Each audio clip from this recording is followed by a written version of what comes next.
Does Berlanga about Raymond because he's from the area as well. So I know you made some changes with your matchmaking a few years ago, and Raymond Forbes' match was very tough. What can you say about his development and his progression and plans for him if he does win in the 5x5 matchup? So Ray Ford, one of my favourite fighters. I mean, he came into my office in New York. God knows how old he was at the time, 19, something like that, 18. And he came in with all his family, you know, and he was like, you know. And we had such a great conversation. I promised him, you know, if you do everything you say you can do, I'll guide you to the World Championship. The win against Oleg Komatov was such an incredible fight on ESPN. He was our first world champion that I signed in America from the debut. He has a special place in our heart. He also has a very tough fight against Nick Ball coming up. I believe he wins that fight in style, and I believe after that we bring him home. He's that's really tough on his way up. Is that part of the plan? Yeah, but also sometimes, right? The reality is when you've got a good young fighter and you're championing him and you're trying to, you know, you're bigging him up. I don't see the value, and you know, we're boxing Ray all over the country. There's no value in giving him 6-8 round scrubs. You know, I see a lot of prospects right now that are fighting in terrible mismatches, and they're good enough to fight at such a higher level, right? And I think that kind of matchmaking that Ray Ford has had will put him in such a better position now. Like, I don't think if he would have been in those fights, I don't think he would have beaten Oleg Komatov, right? But it's the fact that, you know, he had a draw once, which was a terrible decision. He won that fight, but there was another fight where he got the decision. It's actually a very close fight.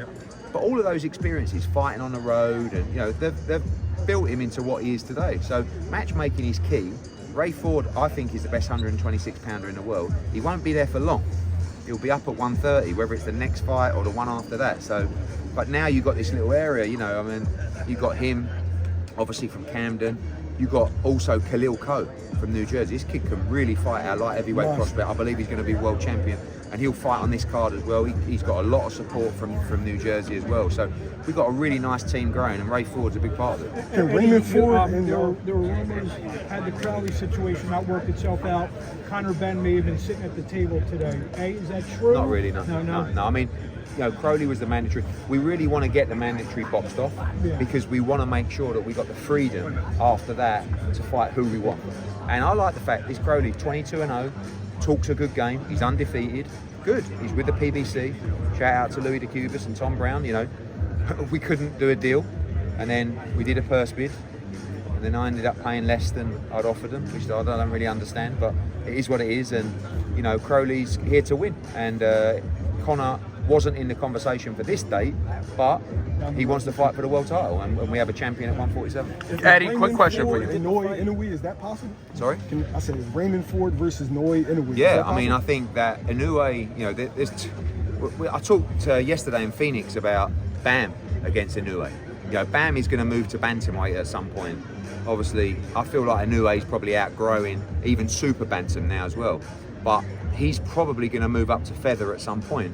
And that could be a fight for Ray Ford to take at featherweight before he moves to super feather as well. Obviously, it's a big money fight, and the only way that Inoue is going to get beat is to go too far through the divisions. You know, you see it often. Even Lomachenko really is a 130 pounder. You know, and he was a 126 pounder. So he started getting beat when he was fighting guys that were probably a little bit too big for him. And you see that a lot with guys going through the division, and that's probably what will happen to Crawford as well.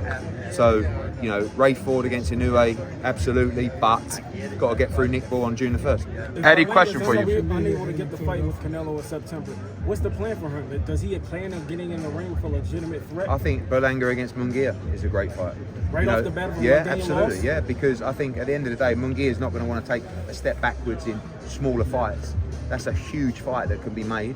And if Edgar Berlanga doesn't get the Canelo Alvarez fight, my advice would be let's try and make the Jaime Munguia fight. Would Berlanga be willing to take that fight in Los Angeles if necessary? Yeah, he'll fight him anywhere. It's a huge fight, but you know, obviously he's focused on the mandatory, which is Canelo Alvarez. Eddie, when are we going to see Lee Wood back in the ring?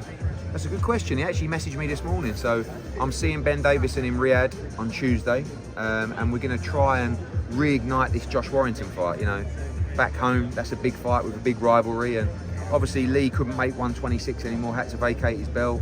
He's in the last stages of his career, and hopefully we can make the Josh Warrington rematch. What about Lee Wood and Oscar doesn't wanna make Cornell Moulton, the one that Floyd said he wanted to fight Lee Wood, is that still too soon? I mean, that's a big money fight maybe, right?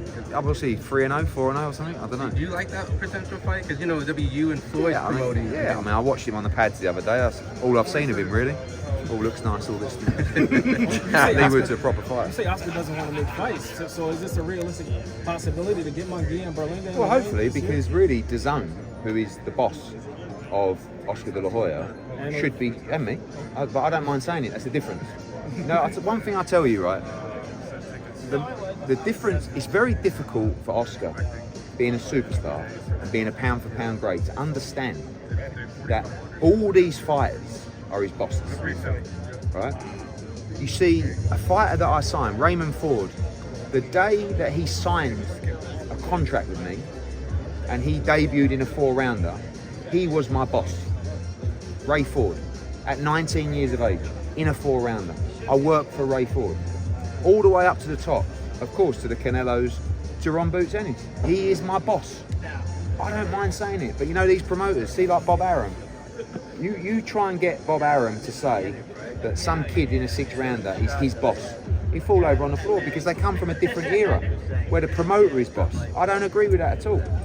You know, I'm not saying I don't make mistakes, but one thing I will always say is I work for the fighter. Well, you said Top Rank's not a global promoter. You stated that you're the only global promoter. But Top Rank, they just did a show in Tokyo. They're doing one in They didn't really. Mr. Honda did that show. They represent Inoue and they look after his US shows. They're not the lead promoter in these territories. We are the lead promoter with TV contracts in those territories that do consistent shows. It's like me saying, you know, it's like Top Rank saying, yeah, we're promoting Fury Usyk. No, they're not. Fury Usyk is a Riyadh season event promoted by His Excellency. They have a fighter on that card, just like when I have AJ fight in Saudi Arabia. That's not my show. I'm not the licensed promoter for that show, you know. So yeah, look, Top Rank are a good company, and they're probably the nearest thing. I think on the Forbes list, I think they were next in line. But they are, you know, they have a global brand, but they're not active in markets. That's the difference. Eddie, what do you do? So just a quick question for you. Obviously, we spoke about Ryan a bunch already, but what do you think about Ryan calling everybody out, but he's not talking about Boots? Oh, did you see his dad's reaction when I mentioned his name? Exactly. Talk about it. He switched up. You motherfucker, you fucking man. Who you got for me next? Boots. Pitbull. What? What? Yeah. Listen, there's no secret in the game how good Boots is. But I keep saying it, and I get it.